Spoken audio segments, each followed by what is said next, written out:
Haven't gotten my barf bucket. Like, what's the deal? Apparently, we started recording. syndereN. Hey. Hey, syndereN. Hey, how's it going? And welcome to the XMG Captain Draft 2.0. My name is SUNSfan, joined by syndereN, and this is PR versus Alliance for Game 1 of the 2-game series. I almost said best of 2. You did it right. I'm so proud of you. Thank you. It sounds like you're eating breakfast, or it's not breakfast time for you, so unless you're a hobbit. I just ate dinner, so you were close. Oh, yeah, very close. Techies is available, and that's it, so nothing's going to happen. I saw some disappointment on Reddit about the whole... I read that stuff, by the way. About the whole non-CM heroes being available and how it's ruining Captain's Draft. I wouldn't agree with that. It is a little disappointing that they're not being picked, though. I figured at least a couple of them were made unavailable just because there were changes, but they might not even be overpowered at all, you know? But regardless, they're still being banned. Techies is actually banned. Does somebody on Alliance play that or something in pubs? I think Bulldog might play the hero. I don't know why, but I seem to recall seeing something about it at some point. But I could be imagining things. But well, he won't be playing it regardless with the first ban from PR. And you can say what you want about having the non-CM heroes in the game, but I think what it does do, having them in the pool, even if they get banned every game, it opens up for some interesting drafts where other heroes get through as a result of it. And we still haven't had that like super pool where teams have to ban 6 new heroes, and because of that 10 top tiers get through and we basically get a CM game. That still doesn't happen anyway. I think it gives some flavor. Now, bans delicious flavor. Techies, Lone Druid against Bulldog, and I guess the Dazzle played both by Misery and Aki, I believe. Mainly Aki. And Alliance will kind of ban top tier, or I guess Abaddon not exactly top tier, but he seems to be really good in Captain's Draft, or at least teams like it. Io and Brew are up there. So it's going to be a first overall pick Necrophos. Alga Magi! Yeah, that's interesting. I mean, the Necrophos doesn't have a Dazzle, doesn't have a Wisp to work with. It is Captain's Draft, so the synergies aren't that important, I guess, but regardless, you would love to have that if possible. Mirana's going to be picked for Alliance, and who is that Misery that plays support Mirana, I think? Yeah, if it's support, it's probably him. If it's a core, it's likely to be Loda. I think Hani also does play Mirana in the mid role, but it's probably the least likely position for Mirana to be put in these days, so not really expecting that to come out from Alliance. But in Captain's Draft, you never know. Like, depends what they set up for. There's still some good supports in the pool, mainly looking at the Enchantress for Aki, which would allow them to put the Mirana on a core. I think that would be really nice. Absolutely. Have we seen a Legion Commander the entire Captain's Draft? No, I don't think so. Not yet. No. Some teams really, if Cloud9 was here, cough cough, then they would definitely pick Legion Commander, right? And Terrorblade if he's not banned. Subtle shots fired. Actually, I've talked about them in the past. I'm not happy. Not happy with them right now. What's that called? You know what a Nerf gun is, right? Yeah. Yeah, you fired shots with a Nerf gun right there. Yeah. So what do you think about PR? Like, each respective party would have fun with that. PR has played one series, correct me if I'm wrong. I think they're currently 0-2 on actual games. They played a series against Team Secret, which they lost 0-2, and yes, that is indeed it. So they had some really funky picks in that series, by the way. They like first picked a Meepo, overall first pick, and ran some crazy stuff, and they're continuing the trend. Like Necrophos, Omni-Knight, Disruptor early. I'm not sure what to make of the Disruptor pick. Like, the other two picks go pretty well hand in hand in terms of pushing. Maybe the idea is, okay, we go on the lane, we start pushing. If Alliance want to TP defend, we're going to glimpse. I mean, that could be the idea. And now if they do want to do that, they need the Pugna now. It's so good. Okay. Better than Pugna's Legion Commander, obviously. They could still get it. Get Pugna, yeah. I think it would be great. Okay, Gyro. Okay. So they're just picking at random, basically. But Pugna is exceptional against Invoker and also decent against Windranger, I would say. And Loda's gonna last pick the Drow, so I guess you call it Drow, right? Now that you 'Cause- ask me, I don't know. I used to call it Dro for sure, and then I think I switched to Drow, actually. Okay. Because that would just be another pronunciation we disagree No, on. well, Perfect. that one's more. Okay. Yeah, I can. That one's more open. I'll forgive you on that. Yeah, I think Drow Okay. is probably right though. Not a big fan of it either way, but They're gonna it's last pick Drow understandable. though. So the silence is gonna be great against Omni and Necro. I think that's the main reason they're getting it, in addition to, of course, just wanting to have a carry.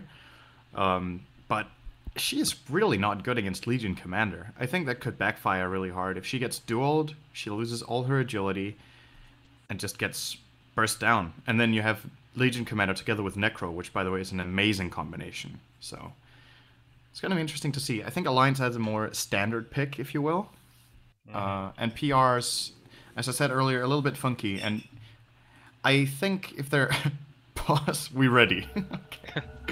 That deserves a horse icon. If their early game works out well for them, they're going to be okay. But Omni Knight Disruptor as a support duo, for me, is extremely weak. So I think Alliance can kind of put their lanes like they want. I still think Disruptor's underpicked. I don't I know agree if I agree with the fact that he... I mean, I know you agree. That's actually your favorite hero, if I'm not mistaken.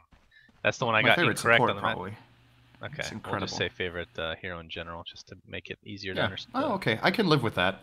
More than when you say Lina. I feel like Disruptor, it doesn't always have to be like a huge synergy pick. I think he's just really good on his own, honestly. But I guess it depends on how much levels he's going to get. He's not obviously the greatest roamer or anything like that, but I think like lane support, not too bad. They buffed the Thunderstrike not too long ago, so it deals more damage over the duration as well, if I'm not mistaken. It's probably a really old update, but... it's been a while, but you're right. The damage did get buffed. But and what I mean, a hero like Witch Doctor, a hero like Witch Doctor that's picked as the 4, if you play Disruptor in the 4, you can eventually get that Aghanim Scepter, kind of like that Witch Doctor. And it is disgusting in the right situation. It can be incredibly good for sure. So, we're gonna see if he does get there. J4, I think, does not generally get that much farm on PR's side.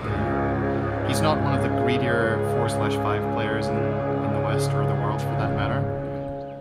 But perhaps we're going to see the Axe in this game. But I would agree. Oh, let's see if there's anything coming out of this. Uh-oh, it's a double damage misery. Oh, he's going to get stuck in the kinetic field. A couple more right clicks to follow, probably.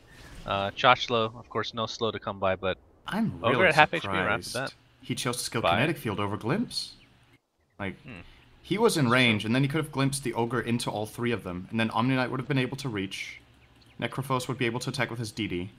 That could have been a potential first blood. I think often players get tempted to skill kinetic field first because they're like, oh, it's a lockdown, which indirectly, right? You keep them in place, but the repositioning from glimpse would have been better there for sure. Do you think that would have been actually enough for a kill with no slows or stuns? I don't know. It would have been given them a better chance, but it was an Ogre they had to kill who has 7 armor. And that's pretty difficult. Anyway, what I do want to quickly mention that you brought up was Disruptor and how to put it, he doesn't necessarily need incredible synergy, and I agree with that part. But for me, the most important thing when you pick Disruptor is that the other support works well with him in the early game. Like, I don't think you need a massive AoE wombo combo with Static Storm or some incredible synergy with Glimpse into Arrow or something like that. But it's more, when you pick... Disruptor is not a strong lane support in the beginning. He's good against one offlaner, but once the fights break out, he's pretty weak, and we can actually see him being... If they hit this arrow, oh, they do! Couple more right clicks, that's gonna be first blood. The repel does literally nothing in that scenario. Alliance gets first blood in this 2v3 scenario. This is like worst case for PR overall. And the repel is, well, why did he get repel? Because he picked that up in the level 1 fight here. And that means he didn't have purification. Yeah, he skilled I guess it's for the arrow, but... Yeah, well, exactly. I think he wanted to time it so that he would repel whoever was getting arrowed, but maybe it was even himself. I don't remember. But yeah, you're right. With purification there's no first blood, so unfortunate for Soneko. I believe, have we even introduced the lanes? I mean, absolutely not. We can probably quickly go over it. So I'll do PR, and the bottom lane is going to be Chochlo playing as Necrophos together with Soneko on the Omni. J4 will be playing Disruptor. Mid lane, DCRA playing in mid lane Gyro. I love seeing this. Curious to see how that's going to work out. And then top lane, Cheshire Cat on the Legion. Alright, if I go over these lineups, you have to make sure I don't miss a kill. So if I do miss a kill, it's completely your fault. Top lane, Loda. On the... Oh, God, that Immortal. Okay. I'm allowed to make fun of Valve items, right? I mean, that's... Okay. Okay, going to be playing the Wind Ranger. Invoker, played by Hani. Expect boots to travel Oh, Scotty bottom very lane. soon. Just kidding. Nice try. You almost scared me. Ogre Magi, played by Misery, who has a smoke, and we're going to check him out real quickly. And Admiral Bulldog on the Mirana. So, Misery rotates to mid lane, gets a Fire Blast, Sunstrike, and kaboom! Lasting one away from Invoker. Yeah, well, Misery should be able to aggro the tower. Actually, the Forge Spirit does that for him. And actually, the TP was canceled. Who was that was TPing? Might have been the Omni Knight. I would expect that. I didn't see the color, either Omni or Disruptor, but judging from their gold, probably Omni Knight, who had bought that and didn't get to use it. It's a great hero to have a defensive TP on early. Repel and Purification are great turnarounds, kind of like how a Batten can turn around with Robotic Shield, but not on time. And so Cheshire Cat is now in the jungle as Legion Commander. Not the best jungler in the world, but I mean it's one of those heroes that if you're gonna have a hard time in the off lane, you might as well go jungle, and she will survive. Ogre Magi and company. Actually, he's gonna find the Disruptor, but doesn't want to waste any mana. And this is actually a really... Not so sure about that. Misery has boots? Well, they both do. Well, Cheshire Cat's here as well, and Misery's gonna be like, okay, bye. That was a pretty important piece of information, though. They might have guessed it anyway, to be honest. Yeah, assume the arrow's gonna hit thanks to the Fire Blast, but gotta love Legion Commander. Takes off debuffs left, right, and center. Admiral Bulldog has a bottle, so we'll be bottling up that bounty rune. And Gyrocopter's gonna get the opposite one, which is nothing because the Force Spirit denies it. Well done from Hani, who is using the... Actually, those are our Forge Spirits, if I'm not mistaken. And our hair. Wait, that's not our hair.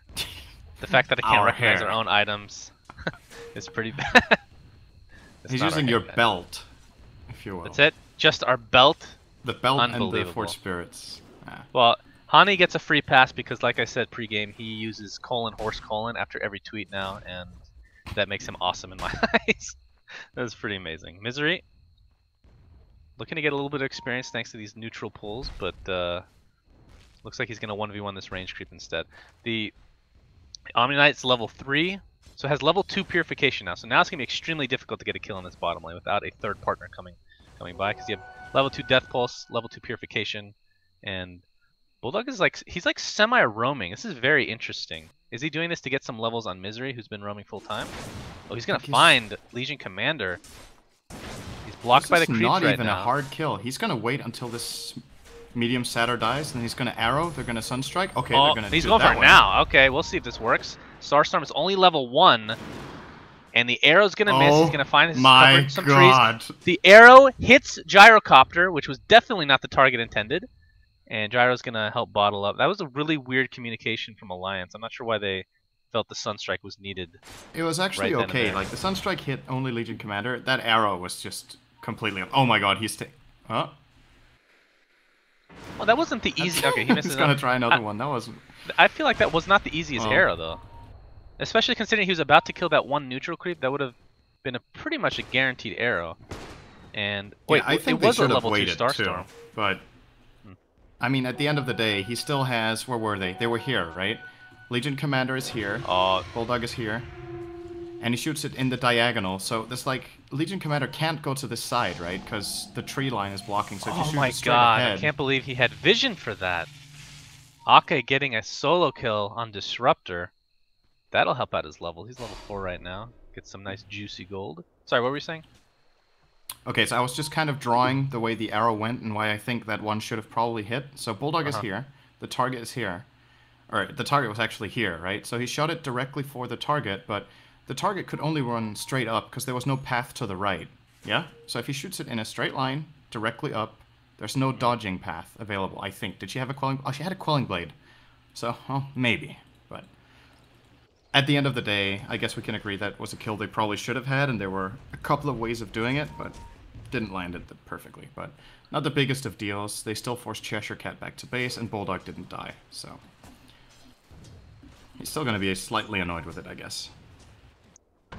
Oh, middle lane, we have the Ignite, along with the Fire Blast at some point. Sunstrike is not going to hit. I don't know how that didn't hit, honestly. That looked like a definite connection. Gyrocopter goes for this new 3 and homing missile. For God's sake, Bulldog. For God's... How do you get a 1v2 kill? That's pretty ridiculous. On Necrophos Omni Knight lane. And Omni Knight has full mana. He must not have been there. That's the only I guess he explanation just for came, that. but he didn't TP, so he would have walked there. Yeah. I have no idea how Bulldog got that kill. Maybe Necrophos got a little greedy with his Soul Ring or something like that, because else that should be almost impossible. Wow. Alliance are getting, apart from that one mistake they made in the Radiant Jungle, they are getting a lot of kills that I feel like they shouldn't necessarily be getting. So PR, a little bit of a warm-up phase. It's not good for their lineup if they lose heroes early on, especially not in that safe lane. Hani picks up the haste and is going to look to gank top lane. That Disruptor is in a lot of trouble. He's In all extremely likelihood, dead. actually Legion Commander getting really low as well. In the jungle, the right click will finish him off from Admiral Bulldog. Meanwhile, top lane, like we talked about, the gank is successful. The kill going the way of, well, Alliance in general, I suppose. And this tower looks to be dead as well. Loda now level 8, I'm sorry, has basically 2 Wraithbands thanks to that Ring of Aquila, Ring of Tequila, whatever the hell you want to call it. Ring Admiral of Tequila, Bulldog. that's new. Yeah, that's what I call it. I feel like Aquila is such an awkward word. So you might as well just call it Tequila and have some fun with it. What do you think about the Aquila gyrocopter? actually comes from. So like Ring of the Fallen Warlord Aquila. Interesting. Don't even ask me. Okay, With I'm lore... googling that shit right now while we have a pause. Let's do this. Okay. Warlord Aquila. with syndereN. Not binging. You don't want to bing. Everything I get is Dota 2 related, so I guess this is perhaps not inspired directly from somewhere else. In comparison to, for example, I believe we had this conversation in a previous cast, like where Lena's ability names are from, and that it's actually based on the Slayer from, or it's based on the anime Slayers, I believe that one's called. Is your audio in-game working? But should be. I don't know if this is updated information. Well, I haven't changed anything, and it worked yesterday, and it's showing that I'm talking.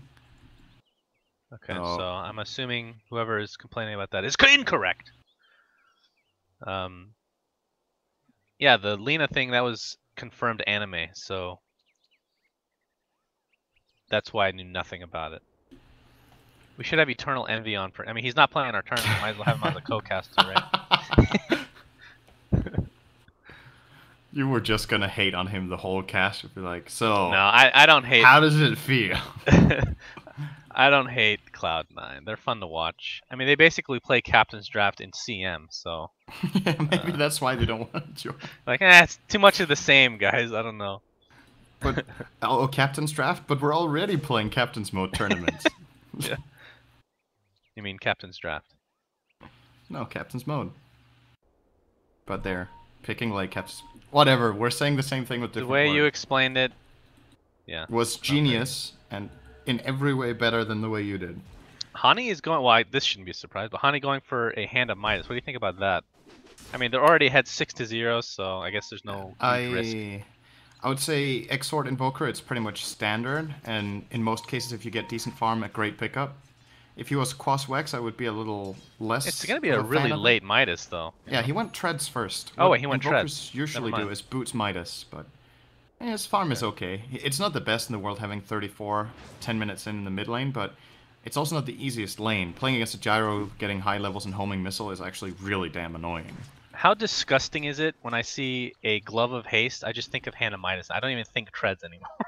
I mean, that's the point we've come to in Dota 2. I don't know. I don't know how I feel. Oh wait, about he that. didn't have Treads and a glove? I think he does. Right? The glove is on here. Yeah. So. Okay, I thought he just got it delivered.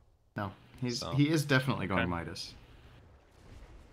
Either way, my point stands, syndereN. What do you think about this Gyro build? So level 4 homing missile, 1 in Rocket Barrage, 2 in Flak Cannon. He's gonna find himself. Oh boy, not big landing. Time sandwich.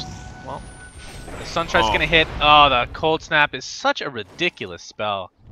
Like, if you have one other person with you that has range attack, Cold Snap is arguably the best non-ultimate skill in the game. It is extremely good, so good for chases like that. And Hani is a very adept Invoker player, especially on Quas Exort. I don't even know if I've ever seen him play Quas Wex, but there was a phase when Fnatic would like first pick it for Hani and he would just crush every game. So I think he's happy he's getting to play it this one. And so far so good for him, 2-0-1. He's gonna almost have his Midas. Misery! Gets a Fire Blast off and then immediately runs away. Kinetic Field's gonna hold Ake in place. Moonlight Shadow's not really going to do a whole lot, but a beautiful shackle shot like you talked about. But Ake, he's a low level. He is the support after all. Double multicast on Dirty Raw. I love you calling Dirty Raw. So well, good. Honestly, that one wasn't even on purpose, but it's going to continue to be. I mean, it looks like Dirty Raw, and saying Ditya Raw is too difficult for an American like myself. So, ignorant American like myself. I'm sorry. Need to preface that, of course. Joshua, in the meantime, is going to continue to push bottom lane. So if we compare the farm, the last hits, 78 for Loda, and Joshua 66. So he's a little bit behind. Obviously, they are behind in the kill department, 7-1. That was their first kill, actually. And Invoker picks up his minus. Yes? Hang on. Okay, let me just make sure I do this right. Okay, so I have your answer to what Aquila is. It's actually not pronounced like that. It's pronounced Aquila, and it's Latin for eagle. So but it's basically the ring of... I don't think there's... I don't know, like the warlord Aquila, I don't know who that is, if that's like any sort of game history or whatever. I'm sorry, an actual warlord from... I don't know. Yeah. But Aquila means eagle, so it makes a lot of sense with the stats it gives, like an agility-based item being that of an eagle. So a little bit of item trivia. Thank you, chat, refuse to for helping out. not pronouncing it like that, syndereN. Like, there's some words that just sound awful when pronounced correctly, and Aquila. I mean, I think everybody would prefer Ring of Tequila, honestly. Connie's gonna pick up the Aegis. This is a free Roche for them. Misery, all by his lonesome right now. Don't think he can get this courier. I think it only takes 2 hits from melee now, if I'm not mistaken. He's gonna get a Fire Blast, Sunstrike, Ignite, and goodbye. Joshua, in the meantime, attempting to run away. Oh, I'll run in. Better be careful. Yeah, he's gonna get purified and repelled. Is it purification or purified? I'm so proud. I was just about to say how I was so proud of you for saying purified instead of purification, because you love saying stuff like that. I love it. Joshua really wants to go deep. He's gonna get purified again, and okay. Well, the Guardian Angel is gonna keep him alive a little bit longer, but eventually he will fall. The ultimate comes out. Misery almost going down. The Guardian Angel seems to last forever, but Misery will live. And now Omni Knight in a heap of trouble. So death's coming left, right, and center in the form of Alliance kills.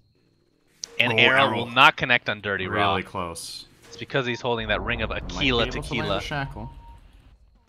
No, they're gonna transition this to a tier 1. Man, this is just turning into a shit stomp. Like they're leading by 7.5k experience in gold. Loda has barely even needed to be involved, so he has 100 CS 13 minutes in on a safe lane Drow. Forgot there was a Drow in the game. PR have not been able to really use Legion Commander apart from that one save with Press the Attack. We've seen the weakness of their support duo so much so far, right? I mean, they should have definitely died less, but looking at their lineup, I can't really see how they would have got more kills than they have. That's like the weakness. Apart from with a really good Glimpse play together with Gyro, then it's almost impossible for them to win the early game. There's no real kill potential between Omni and Disruptor, so the core has to do it. Necrophos not the best in that department. Legion Commander in the offlane definitely not that good of a match either. So Alliance are just exploiting that with their great early game support duo of Windranger and Ogre, as well as the mobile Marana of Bulldog. So. Can you click on Invoker for me? And look at his items like you were doing before. How do you change the rare thing to say rare sexy hair? Has that always been like that, or is that like a custom thing? I have no idea. Like, that's the spot that it just says mythical, uncommon. How is that able to be changed? I'm really, really confused. Maybe Valve... I have no idea. Is that an actual Valve thing? Maybe there's something I don't know about items. I don't play around with the... I don't know what those are called. Those gems that allow you to change names too much, so I don't know the specifics. But that is pretty cool. This is supposed to be the puppy hair, isn't it?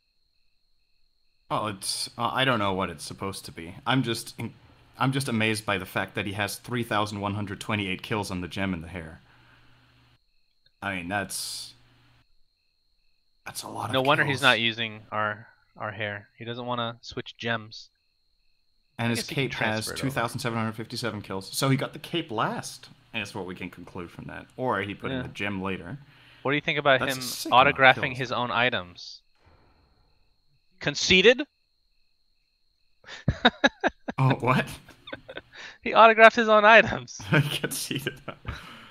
I don't know. The cape and the hair are autographed by Hani. I actually have no idea. Maybe they got gifted to him because they're not like items that he. It's not a set of his, right? This is not a Hani set, so it's not like self-made or something. Then it would also display that. Let's see if there's any more autographs for Alliance. His shoulders are also autographed by himself, so 3 items in the set. Oh, we have something autographed by Tidal Craftsman, but that's a workshop artist. So Loda, not conceded. Let's go through each player. Ake. Oh boy, we're not gonna have time to go through all of this, unfortunately. Looks like Ake, no surprise there. This very modest. All right, we're gonna actually do this. Ogre Magi, Misery. He has to have an autographed one. Okay, he has nothing on his Ogre Magi, so it's just really disappointing in general. But 10-1 advantage Alliance. They are, as syndereN would put it, shit stomping their way to perhaps a victory. Shit stomping their way to a loss? What? What? I mean, you said shit stomping their way to perhaps a victory. What else would they shit stomp their way to? A loss? Well, there's always room for throw. Shit stomping their way to a draw. Oh, Cheshire Cat. Legion Commander. Oh, one more attack would have done it, but Loda, not enough damage. Sunstrike from Hani was just an inch off. Not literally an inch, but an inch inside the game. What is the transfer rate? Not transfer rate. The what do you call that? When you the conversion rate of inches or millimeters or whatever you guys use, centimeters, I guess. Would be I think, if I remember correctly, an inch is 2.54 centimeters. No, I mean the conversion in Dota. Oh, what is 1 foot in Dota? The equivalent. That's what I want. Somebody needs to make a system for that. A foot is like 50 range, right? Yeah, something like that, exactly. I don't know. Except so an inch is like no range. That's basically like inside you, like Shadow Fiend with a Shadow Blade inside you ulting kind of range. This is the kind of stuff we talk about when there's nothing else to talk about. Joshua in the meantime has a point booster, so going for that Bloodstone, but it's going to be pretty late if he's... Or Eggs, but he probably wants to use the Soul Ring. Yeah, I guess it's possible. I don't like Ag's first item though, do you? I've talked about this before. Yeah, I kind of like it. I like it a lot second. So I would agree with that. The problem is, oh, bottom lane, Lotus. Oh my god, he hits hard. Sunstrike. Oh, nice. So Neku could be next on the list. He does have a TP. He's gonna get out. Or Hani, does he have anything? Snap. No. He used it already. Excellent. Well, they're gonna group up and perhaps push towards this tier 2. Not sure how much of a defense can be mounted by PR. Cheshire Cat can buy a Blink Dagger, so that's a start. But he doesn't really have any damage to speak of. I don't know. He has to find somebody really out of position. Like Admiral Bulldog right now would be a perfect opportunity. Gets glimpsed into a kinetic field, but the leap out just in time. Disruptor really... He's 33 experience off 6. That would have been an easy kill with level 6, of course, for the Storm, but doesn't have it. It just hasn't been a good game for the supports of PR. Oh, Cheshire Cat looking to initiate. Admiral Bulldog has double damage, though. Do you really want to go in on that? They actually think twice about it and want to defend this bottom lane in all likelihood. So, Misery and company gonna pound away. Loda, look at this damage. He has a Saint. You're right. He gets Saint Josh on every. This is like the new, very stubborn build of Loda. Hani gets Boots of Travel, Scotty on every hero except for apparently Invoker, and Loda gets SNY. He basically he must play a lot of ARDM. Shout out to that game mode that nobody plays for some reason because it's amazing. SNY is an amazing item in that mode, of course. Arrow's not going to connect, but I mean we're talking about 17 minutes in, and the siege continues. We have Hani trying to deal enough damage to take out Dirty Raw, but the Guardian Angel will keep him alive. And actually, Hani is going to be the first casualty in this engagement. And a glimpse out, Loda has the SNY, gets healed, but here we go. Cheshire Cat gets his first duel. It is only a level 1 ult, however, so 10 damage coming to his way. Alliance, maybe it's a little too early to push, even with this lead. That was just... I don't know if it was perfect timing from PR or a little bit off for Alliance, but I'm not sure if you noticed. Hani died. Look at this clock right here. It was here when he died. Yeah. So the Aegis expired literally a second before he got killed by the Radiant. If he doesn't die there, they get racks. And the whole plan for him was to soak up damage, because he wanted to go in the front. He got caught in the static storm alone. He did whatever he could to die, and died just a second too late. So PR did get 2 kills out of that, Loda and Hani. And now, when they're so far behind in XP and gold, that's just 2 kills are a really big deal. What do you think about him holding the Aegis in general? I mean, you don't really want to put it on Drow because you don't want her to be in the front lines, obviously, because her ult gets deactivated or whatever. Do you think Invoker is the best choice? They don't to really have the Aegis greatest on in this carriers. game? Yeah. Yeah, I think so. And once again, it would have been fine if he died a little bit earlier. Right. No, I was just wondering in general. It's Invoker's a good Aegis carrier, because well, depending on what item build you go, I guess Hani's next item after the Necro Book could be a Blink Dagger or Force Staff or both. It's something we often see Exort Invokers go for the positioning and just the heavy burst. Could also get a Hex, but if you have a mobility item, you die with Aegis, you get out and reset. He has so much to offer on his second life, and doesn't commit anything on the first life, right? He's not transformation based or something like that. So. Call down used to clear out the creep wave, and this is only in level 1 Necro, at least that's what I... Level 2. Those are still small little cuddly guys. Dealing a decent amount of damage. Gyrocopter picks up a BK Bizzle. God, this portrait for Necro Warrior is awful. Ah, God. But there will be a trade, and it's a tier 1, and honestly, it's not the greatest, obviously, but if you're PR, you'll take what you can get. In fact, Loda's sticking around. Gonna use this TP support to his advantage. Gets a nice silence, and well, J4's dead. Chochlo in the meantime, yeah, he actually gets shackled. Not even needed though. That took a lot of they still got rotation. The tower. I don't know how they got the tower. 4 Alliance heroes there. The creeps got it, but they're still gonna be happy with their 2 kills. Great rotation from Alliance. Perfect gust from Loda, by the way. Hit the right angle, got the knockback, forced them into a fight they couldn't take in any sort of way. And he hits so damn hard. Like, he hits for about 200, what's that, 275 with Bloodlust. 300 right there. Right there, you got 300. 300 with Vlad's. It's really good. I love that on Misery, by the way, that he went Vlad's first on Ogre. It's such a good item. And a lot of the time, teams don't get it at all, or they get it too late, or they only get it if they have like melee heroes who benefit from the lifesteal. But just even disregarding the lifesteal, which their lineup pretty much does, right? They have an Ogre who can get the lifesteal. It's still a 15% damage aura for all the heroes, 5 armor, and even some mana regen as an aura too. It's a really, really powerful item early on. Loda. Arrow will not connect, and here we have the ultimate from Cheshire Cat who gets repelled. Can they take out Loda? They can! Damage coming his way, but a beautiful shackle shot. Not a much follow-up, however, from Alliance, as they are now on the run. The chase continues. Ake gets Reaper Scythe. It's not going to be enough for the kill, though. Cheshire Cat almost gets the kill. Looks like the Death Pulse will finish him off eventually. In the meantime, we have Omni Knight getting repelled. Pops the Guardian Angel at the last second and survives as a result. So really nicely done, as Ake somehow lives through that. I have no clue. Maybe he had a wand, I'm not sure. Cheshire Cat's gonna find Hani. Hani, well, you're probably dead. Indeed. Okay, he's gonna live. 5 HP. He saw that he had enough health to survive it and TP'd out. Oh, was the Death Pulse still following him? Yes. That's awesome. It chased him we for have like more a good fights half a here. minute. Invoker got a kill with his Necro unit. And Misery, well, this rocket, if it ever catches up, will take him out, because that's a level 4 rocket.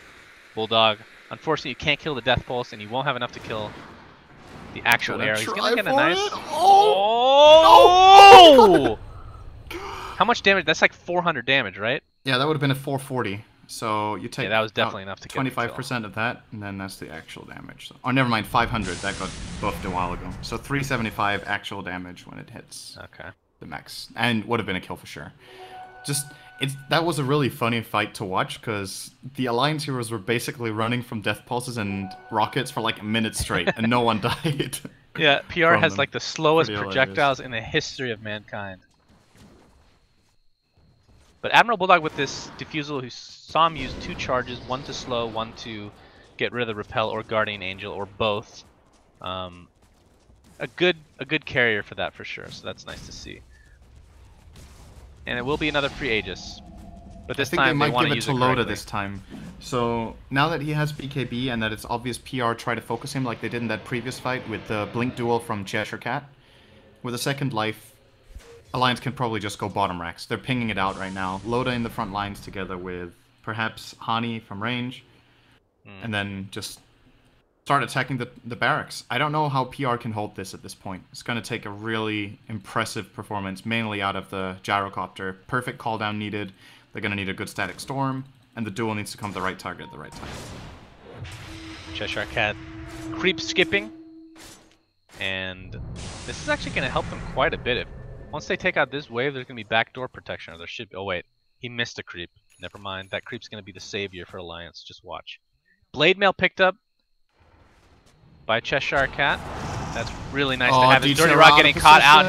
He pops his BKB, but he's already extremely low. They're just going to back up. That's the 10 second. If I'm not, that was the 9 second. Loda, not going to get rocketed. Or homing missiled. It just, I'm calling it rocket. I really don't care. Necro level 3 is going to force the fortification. We saw a deny from Necrophos. I didn't see that, but apparently he denied himself in the last fight. Oh god, Omni Knight. Oh my god, he falls to the ground. He's going to buy back immediately. Double multicast in here. Hani getting ultied by Cheshire Cat and takes 2 ultis to take him down. And eventually, he will fall as well. Dirty Ra gets diffuseled right away. But Guardian Angel right off the bat as well, so it's not going to get any physical damage to speak of. Misery trying to do as much as he can, but he's in the wrong place at the wrong time. A beautiful glimpse overall. 2 dead for Alliance. Admiral Bulldog and Lord are going to be able to get out. Basically, their cores, other than, well, Hani didn't live, so they have a lot of cores, actually. Now that Mirana has a diffusal. 4 cores, essentially. And they're going to back up. So, and again, a successful Guardian defense by Angel PR. saving the game right now. So Naiko, if that Guardian Angel didn't come off at that exact time, if he had it on cooldown or whatever, or he died early, he did buy back, right? Yeah, he did. So he had the buyback. Yep. Without the buyback, the game ends there. They lose 2 lanes of racks. The Guardian Angel saved all of the Radiant team and got them a kill on the Ogre. So, very nicely done. I wonder if Alliance are going to be a little bit cautious or go straight away. Because now there's 1.5 minute cooldown on the GA. And if they go right away, GA, then they might just be able to win the fight. Kind of like that, actually. GA. Might be the call. Looks like they're already rallying for bot lane. Well, remember, Aegis is still up for Drow, and they want to use it. Yeah, they want to use that. How long do they have? Another 2 minutes, so yeah, this is really good timing. And without Omni Knight having the Guardian Angel now, this is going to be really difficult. It's a full minute. They're going to reach the base in about 20 seconds. They need to hold for 40 seconds without Guardian. GA. General admission. I'm fine with that one. I like that. Saying Guardian Angel is super annoying. I probably will call it. I say the same thing about Chaotic Offering. I say it all the time. So here we go. The siege call that continues. CO? No, that's Co. .co. I don't Shackle? think so. Oh, beautiful Shackle Disruptor, taking some damage, and the Focus Fire as well. Pops the Ghost Scepter, is going to live, and we have meatball action. Cheshire Cat does get the winner sign, but the Aegis is going to be popped, and he's going to trade his life for that. Dirty Rod, Melee Rax is actually already dead, surprisingly. Loda just dealing a stupid amount of damage. Bloodlust is here. They're going to get a full lane of Rax, and GA, as you called it, up in 15 seconds, not in time. And the homing missile, these slow projectiles are going to be the end of PR. Alliance can just retreat to base or to the jungle, farm up, wait for the next Rosh, and do the same thing again. They can also go earlier if they want, but I don't think... Well, to be honest with how this game is going right now, I'd be surprised if they sit around and wait for the next Rosh. They don't need to, but at the same time, if they want to do it, I don't think there's anything wrong in it. They're going to be farming more effectively than PR anyway. They already have a lane of Rex and are controlling the map well, so... Well, basically free choice what they want to do at this point. Everything is going to work. Necrophos now has a plate mail, so working on that Shiva's, but actually he's decently close to getting the Mystic Staff, so not that far away, honestly. Yeah, the unfortunate thing is Cheshire Cat was forced to initiate onto Drow, who had the Aegis, and he actually died. Did they use the... I don't think they used Necrophos ult against... Wait, did they even use Necrophos ult? Oh, Ake! Doesn't look like it. Ake Force Staffs out. Shackle will not connect, but here comes the Static Storm. Ake is in a ton of trouble. Cheshire Cat getting more damage. That's 66 bonus damage at this point of the game. He was off to a slow start, but doing much better now. Now he has Blade Mail and Blink. But again, it is all about the Guardian Angel, honestly. I don't think Reaper Scythe was used in that last fight. Am I wrong? Was he just blown up? Because it wasn't on cooldown. Not sure. Tough to I think say. he might not have used it. But because who would he have used it on? I think the only real target was Loda, but he was already dying to the duel, and I think he wanted to save it for a secondary target. But if only the Reaper Scythe added the 30 seconds to the Aegis as well. So you're just in the in between death and the Aegis for 30 seconds. Pretty legit. That's a good counter to Aegis. But then again, Necro is already ridiculously good, so probably doesn't need any more buffs. Speaking of him, though, he does have 10 charges on Bloodstone, so... Yeah, he's doing pretty well. All things considered, the Necrophos is keeping up fairly well. The Gyro as well. Like, he now has an MKB. I don't want to call this over for PR. Of course, they're very far behind. But if they get a great team fight with the Gyro, who now starts dealing some pretty good damage, and Alliance don't have any Ghost Scepters. They have the Vlads, as mentioned, for some AoE armor, but the Gyro is still going to start hitting really hard if they win a couple more duels, so he gets strong, and if Necrophos gets 1 or 2 more tank items, so he can play with confidence in the front of the fight. It's like, without an awful early game for PR, if they had these amount of, like, if they had 10 less deaths, for example, which, to be honest, was, for me, not out of the question in this game. If they had 10 less deaths right now, they would be looking really good. And they, of course, wouldn't have lost their racks and as many towers, etc. But they're trying to recover from what, to me, was an abysmal early game. And it is really difficult, but they're doing a pretty good job. We have a pause. If you guys haven't noticed yet, that's what the screen is. Looks like it's going to be another 1 to 2 minutes. So I'd just like to give a huge shout out to everybody again. It seems every day our prize pool is going up, which it's crazy. I mean, our first season, it was a 20K prize pool, and we doubled it. And that was like on the last day, right? Like, how long did our tournament actually last time? Can't remember. It was, maybe, let's just say a month and a half, maybe. And we doubled it. So from 20K to 40K. Well, we've more than doubled that, and then some. It is at 226,000. If it had the same contribution ratio as the compendium does this time, it would have tripled it. Then it would have been 60K, right? Because the tournament was not a premier tournament, and as such, it didn't get 25%. But only 12.5. Well, it was a premier tournament, but it was a different contribution. It was still considered premier. Okay. I'm not sure how exactly Valve did it, but yeah. Anyway, like, even if you want to make that comparison, no matter how you look at it, it's a pretty incredible increase compared to last time. So I'm assuming people really like the value coming with the compendium and love the Juggernaut set. So we're really happy to see you guys liked it. We weren't really sure what to expect as far as the sales would go and the general interest in the tournament, but I think it's fair to say that pretty much all of us have been blown away by how powerful the community has been early on. So that's pretty amazing. Well, the horse has been pretty... I think this is the selling point, honestly. Everyone's getting horse? I love it. All right.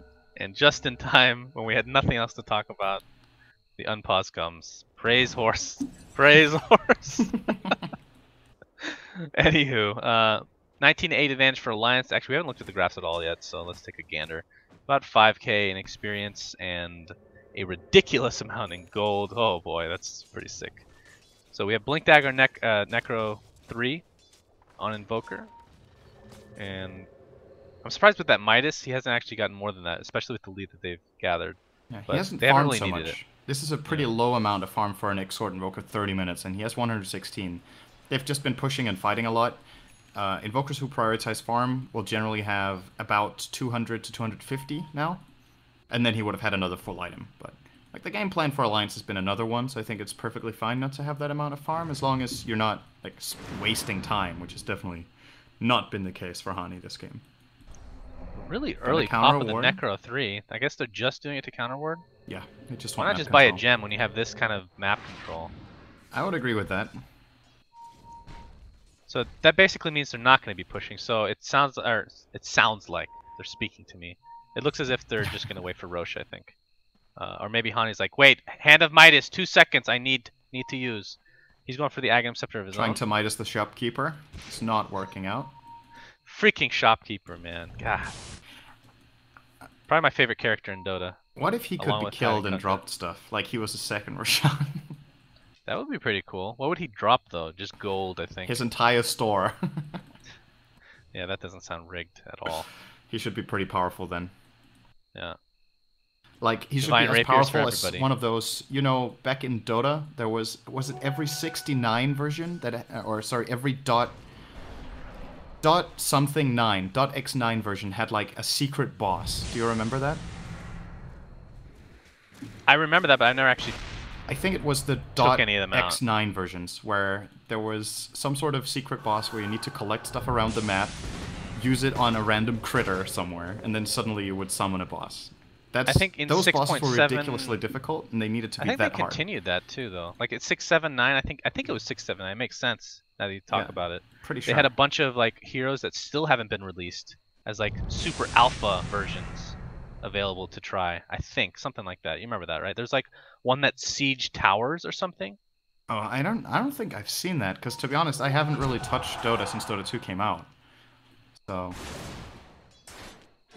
I will have to owe you an answer on that. But anyway, my point was the shopkeeper needs to be as powerful as those super bosses in order to drop his entire inventory. I would then he actually doesn't get killed rather anyway. I would rather the shopkeeper be a playable hero in certain modes like ARDM. Oh, you want You Gambler randomly get the bad. shopkeeper and then he just does whatever the hell he wants. Like his ultimate is to bargain with another hero and then he just takes gold from them and then he walks away silently. What a bargain. It's called theft. What the hell? Hey, it's fine. Oh, Loda gets initiated on, and he is doing a ton of damage to himself thanks to that blade mail. Actually, almost gets the kill. Sunstrike finishes him off. The greed is Legion Commander's downfall, but he does get the duel in the end, so he'll be happy Did he get with the that, I damage? suppose. No. He won it he too didn't? late. Ah, that's too bad. A slight bit too late, but still a good trade. At this point, Loda is worth way more than Cheshire Cat, so I think he's happy to get a trade-off regardless. The problem is it also cost them a Roche, but I don't think they could have contested that anyway, so essentially just a 1-for-1. And with Loda dead, they can't give him the Aegis, so that's kind of relevant. They're probably giving it to Hani again, like the first one. And Misery takes I would kind of... the cheese. I guess Invoke, it's still okay. I was going to say, if he had Aghanim Scepter, I'd be way more on board with him getting the Aegis. I mean, Admiral Bulldog's dealing some considerable damage. He's going for a Daedalus now, and actually could pretty much finish it if he wanted. Might be saving for buyback. Of course, he does have a getaway. Invoker not as much, because he didn't go the 4-staff route, but he's actually almost done with the Aghanim Scepter himself, so... so yeah, that sounds good to me. He's Akka going to get even it going for at the Ags same time as himself, level my 17, goodness. so pretty much perfect timing from Hani in his build. What is that, like a 2-second cooldown? 2-second between cooldown, spells?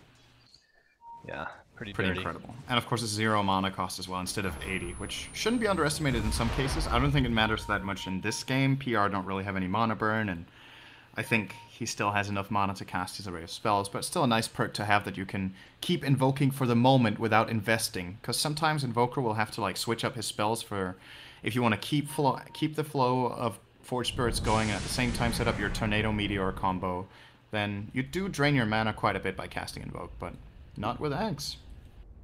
Oh boy, It is- shot slow. Yeah, he gets out. Good map awareness. Smoke is going to be wasted. Oh, actually, maybe they can get the courier, actually. Has a headdress. Oh, get wrecked! Get wrecked, cuddly little spider. That is the Blink Dagger being shown off by Drow Ranger. I love this on Drow.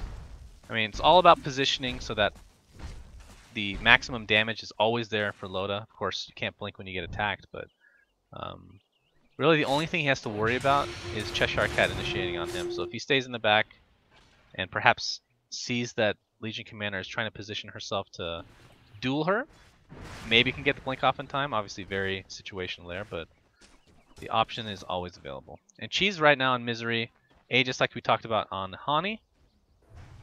I would be shocked if they don't wait for this Ags, which is, yeah, it's on the courier, so he'll have it momentarily. Oh, my Dirty missile. Raw is repelled. They're just letting Hani take the tower. Will be denied by Mr. Ra. Mr. Ditra. The only possible way PR can win this fight now and get a comeback in the game is by dueling Loda. I don't think there's any other possible solution to coming back. So they need to find the opening, they need to get on him with the duel, and then they need to Reaper Scythe him.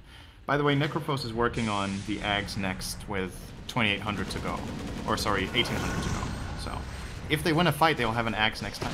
Good damage from D-Shot. Oh, there's here the we duel. go. Oh, beautiful Cyclone, Tornado. Loda actually might go down, though. He will fall to the ground. Double multicast is going to take out the Aegis. But back will come Invoker. No buyback for Loda, it seems. Blink out for Hani. He's going to go Invis. Oh, long glimpse. But they see him. They glimpse him back into the kinetic field. The rocket will eventually hit. And down goes Hani. A beautiful defense yet again from PR. Joshua will tank that arrow. All the important heroes, really, Drow's, like you said, is the first one they initiate on. They get the kill and thus win the fight, even with Aegis. Perfect initiation from Cheshire Cat. That was the only way they could win the fight, and they got exactly what they needed. So Gyro got some flak cannon hits off before the fight even started. So Alliance's heroes were down to about 3/4 health on all of them or something like that. And then they get the opener, and great follow-up of the Reaper Scythe. Whoa! Big Brink Dagger! Cheshire Cat on the run. He's going to get a little backup in the form of Chochlo. That's got to be a pretty big XP and gold swing. I think the graphs haven't updated yet. I don't think that's just like a 1,500 what they got there. Forgot to click on the recap. But I never forget. I just don't do it. Chochlo almost has his Ags now. So he got about... Just Chochlo himself got about... What did he have? He had 18... I said he had 1,800 gold to go. Now he has 700. So he got about an 1,100 gold bounty out of that on just one hero. That and some creeps afterwards, of course. So I would imagine PR got a couple of thousand. There we go. Now it's updated. 3, 4. Well, what's that? Almost 5k gold from 2 kills. Drow couldn't have. Not that it would have mattered in this, but Drow could not have bought back because she bought out. Yeah. I believe she had an Eagle Song. Yep. So going for that butterfly. But at this point, it might not even matter. Like, do you even save gold if you're gonna get Reaper Scythe every time? I mean, it's not a guaranteed kill, obviously, but. I mean, we'll see how that comes into effect. Admiral Bulldog is starting to deal a lot of damage, though. So finished off the Daedalus, and this is now a third hero that PR have to worry about soon. He did get away from that last fight, right? Or did he not? I'm trying to remember. Yeah, they just got Drow and Invoker, and then the fight was won. Roshan, another couple minutes before we'll know when he will spawn back up. Cheese on Misery. Is there a better target to have this right now? Oh, Cheshire Cat's going to run right into them. Multicast is actually going to hurt Misery as much as it does his target. Arrow will connect, but here comes the duel. Sunstrike is only going to be connecting on 3, so they're going to share the damage. Can he actually get the duel damage? No! He does not, and even the Reaper Scythe was used on Ogre Magi. Not sure how I feel about that. If no fights occur, then not a big deal, I suppose. Hang on, how is Misery dead for 40 seconds? Did he not? He died to the scythe, right? Oh, you're right. He did. So that's an extra 30 seconds. Does he have Bloodstone? No. No, I was looking for that. I'm like, what? Yeah. He definitely died to the Reaper Scythe, right? That does not make sense to me at all. That's a bug. Loda. Oh, the slow is not enough. Combine that with an arrow, and Alliance is just going to back up in shame. Yeah, that's really weird. There's got to be something we're missing here. So I'm trying to think if the Reaper Scythe has to get the actual last hit, so that the damage of that has to proc for the 30-second timer to kick in, but it doesn't. No. Like, yeah, I'm positive. It's not just that the kill gets attributed to him regardless. So does the death timer. So okay, I don't know how that was possible. Like, for me, Misery should have been out for about 70 there. Yeah, somebody maybe can look that up for us and maybe watch the replay and let us know in the tweet, perhaps. That would be nice. Thank you. But the longer this game goes, Alliance is just getting, even though they can't quite siege the base again, they can't quite win a fight, I guess is the best way to put it. Windrunner, who is the 5 on this team, has a Force Staff, has a second Diffusal Blade, so this is extra stuff that they can counter the Omni Knight with, and is now going for an Aghanim Scepter. So, I mean, Windranger is nothing to Scott. I mean, this is a hero that can scale extremely well into the late game, so gotta be really careful. Chochlo, uh-oh. Is he gonna get greedy? That one last hit, is it gonna do it? Oh, they're gonna... No, they actually can't. It might... Oh, the Shackle doesn't land well. Repel is there. And he's just gonna tank it up. No problem. Okay, well maybe not. Tornado comes out, along with the Meatball Surprise. It's gonna hit on 3 heroes. We see Legion Commander get a duel and is going to win against the Mirana. That is a huge kill. Loda not able to go down because of the BKB, so his Reaper Scythe is completely wasted. He's going to blink out of the kinetic field. Surprisingly enough, didn't take any damage at that point. Homing Missile. Honey has the Ghost Walk. He's going to pop it. Top lane. What's happening top lane? Creeps are pushing casually. Somebody's going to TP back to defend, and Alliance might want to actually push this as a result. J4 gets multicasted, and Loda's going to come in a nice gust. But he better fall back. This is going to take a lot of damage just from even one death. He's going to get glimpsed. No. Yep, he is. And there's the ult. But he mistimes it! Yeah. Oh, J4. The Death Pulse will connect, but it's not going to be enough for the kill. Honey, in the meantime, not going to be able to do a whole lot. And look how low everybody is for Alliance right now, as the multicast will destroy the creeps, along with Disruptor, apparently. Oh, that's costly for J4. He could have killed Loda, but mistimed the Static Storm kinetic field and doesn't get the kill as a result. In other news for the Radiant, though, PR have more than enough for a Rapier for DCHR. He has the Sacred Relic and another 4k gold, but he didn't buy it. So I think at this point they're like, they don't actually know if they're that far behind that it's like a Hail Mary play that they need, or if he can just go for something stable. Do you consider that a Hail Mary on Gyro? It's almost like a staple. Yeah, how to explain it? The item is usually either picked up in super late game to try to win the game, or when you're so far behind that it's like the only way, right? That's how I mean it. That it's the only way you win a fight. But for them now, it's not the only way they win a fight. And should he lose it, they could be losing a game straight off that, whereas they could still stay in it without it, is my point. So it looks like that's his trail of thought too. He's not buying it. Oh! Blink out at the last second from Joshlo, who just picked that item up, by the way. So looking to reposition himself in fights to be able to get off a beautiful Reaper Scythe. The duel was not on Drow Ranger, it was on Mirana, and I think that's fine as well.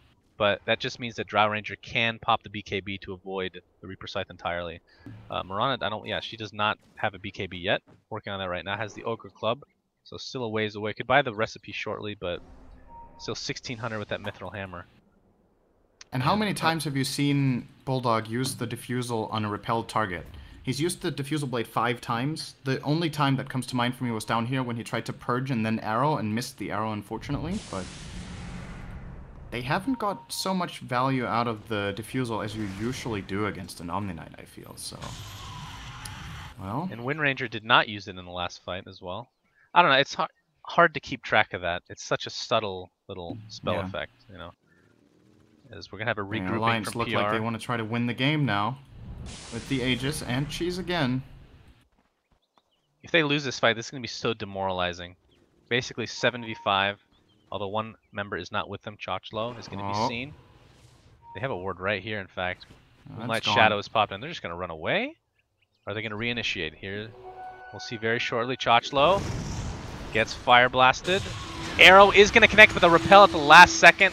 Going to bring him back, and here comes Loda. Cheshire Cat's going to initiate on him. They're not going to be able to get the dual damage, or will they? No, the beautiful Deafening Blast at the last second, along with the Meatball, is going to keep him alive. Admiral Bulldog is stunned for quite a while. Power Shot's going to connect on J4. The rest of PR is just waiting on the wings here, perhaps looking to reinitiate themselves. Somehow, no deaths. Loda, I don't think he wants to use the Aegis here. They're just going to regroup, heal back up, and try again. Well, they don't have much time, though, and nothing of value was used for PR. They used the Gyro ultimate.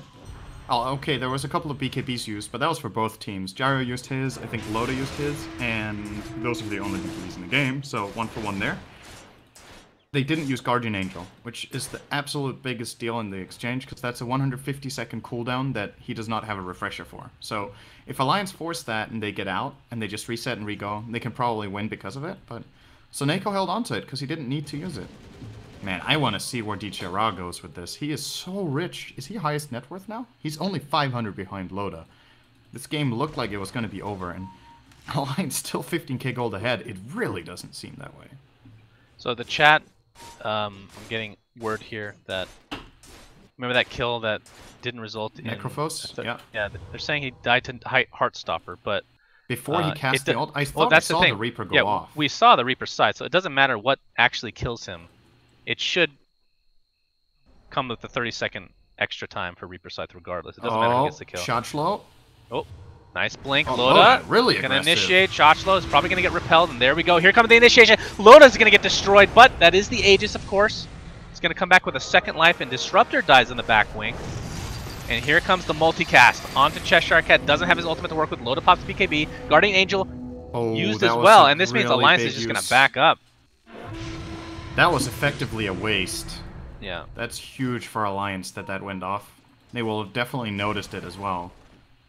I hope so.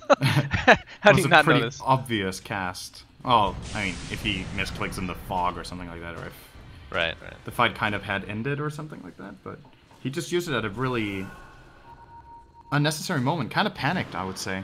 Now Alliance are going to go high ground. Yeah, DJ Ross sitting on 6k gold that he hasn't spent. It's really unfortunate. Like, having that value right now. He almost can't even make it to the secret shop right now anyway. Hasn't found the opportunity. Do you think he just buys it? He should just buy it, or go for something else entirely and wait just in case? It's between that and a butterfly for me. Yeah, Loda doesn't have MKB, doesn't look like he's planning for it. So if he's in BKB... Oh, Cheshire Cat gets triple multicast, Tornado from Hani, Meatball Express along with the Deafening Blast. Did get off the Blade Mail, but it's not going to be enough damage to take anybody out for Alliances. There's another multicast. Dirty Ra's now in the fight.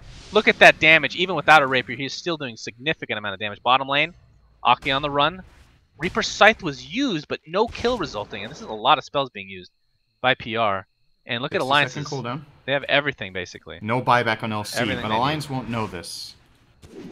So they can't play on it. Necrophos pushing the bottom lane, which of course has been taken out for quite a while.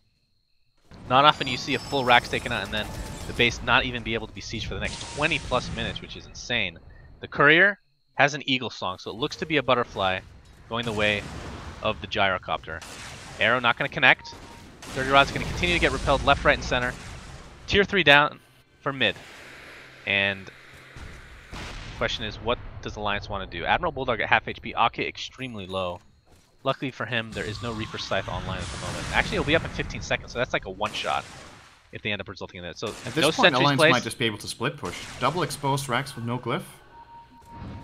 Yep, oh definitely boy. possible. It is the Alliance way. No glyph indeed. Reaper Scythe 2 seconds. Not going to be able to use it. Meanwhile, top lane, range Rax is the one that's taken out. Mid lane as well. So 2 melee Rax remain. Those are the important ones, obviously. Lowe's going to blink out. It seems as if Alliance is happy with that trade, if you will. That was more of a steal, kind of like the shopkeeper reference again. Not a bargain whatsoever. Grand Theft Barracks. I don't know. I don't know what PR does now, because their lineup, they've done a really good job, to be honest, in staying in the game, as we've talked about a couple of times now. But when you're playing against such a heavy-hitting Alliance lineup with Invoker with Necrobook, Alacrity level 21, a Drow Ranger, of course with the Aura and about 400 damage herself, and now Amarana starting to hit hard as well. All of them bloodlusted and able to split push. You can't hold more than one lane with your lineup. You have... The way you're winning fights is by Blink dueling and having Reaper Scythe and Gyro hitting hard. But what if Alliance just split 4-1 and they send, like they just did then, Hani top, for example, with the book. Or even try to send Loda top, because then the Rax will be gone within 3 seconds. It's going to be very difficult. Well, Dirty Ra getting close to be able to finish that rape. You have to expect him to do that now. Actually, he can finish it right now. That's right. 2 people have won a prize for Divine Rapier purchase. Congratulations to you. And this is going to be the last hurrah for Dirty Ra and company. He is pretty much maxed out because, you know, the Ring of Aquila is great late game, obviously. So that's 6 slotted Dirty Ra for sure. He's dealing a lot of damage. I mean, that's nothing we can question, of course. But like you said, expect the split push. Or do you think Alliance tries to hold? There's no boots of travel, I don't think. As I say that, Loda picks one up for himself. And he has a little wolf companion. I love this play from PR. I think it's the best thing they could do. Yeah, fortifications. They are running out of time. Bulldog will be grabbing a TP. So Alliance are going to fight. They're not trying to just trade and get megas. Because Bulldog could do that on his own. Who's bottom lane? Admiral Bulldog, he's going to buy a TP, I guess. They're going to give up mid-racks completely. They were unprepared for this push. They know the Rapier is online, of course. Here comes the Meatball Express along with the Deafening Blast, dealing a ton of damage to Cheshire Cat and J4. Cheshire Cat can't even initiate or anything like that. Dirty Raw might be able to take out Misery. Almost, but the Moonlight Shadow just in time. Shackle Shot's going to connect. And look at Admiral Bulldog. Is this Mega Creeps? It is. So this is all in. The Radiant for push PR. Faster, though. Absolutely. Well, we'll see. Loda getting initiated on Cheshire Cat. Here it comes. No buyback for Loda. Oh my god, is going to die in the meantime. Admiral Bulldog's trying to push the tier 4 tower. There's one remaining. Of course, Loda cannot buy back. As we talked about, Dirty Raw has no way to get his health back other than the Legion Commander. The tier 4 tower is getting extremely low. Meanwhile, Admiral Bulldog is pushing his lane as well. I can't believe what's going on here. Here comes the initiation from Hani. Nice Deafening Blast. GA is finally used, and I think Admiral Bulldog's actually come back to base to try to defend. I can't believe PR is going to win this! Can they take out the throne in time? They are! Oh my good baby Jesus.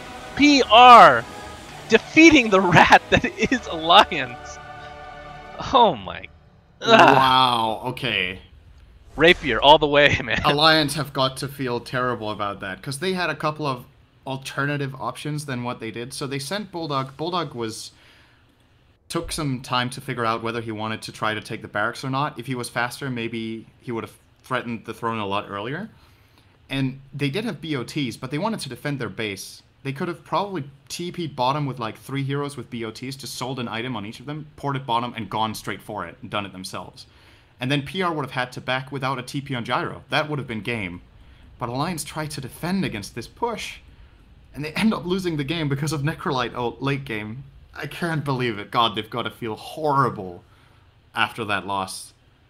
They had the lead the whole game. Literally the whole game. Absolutely.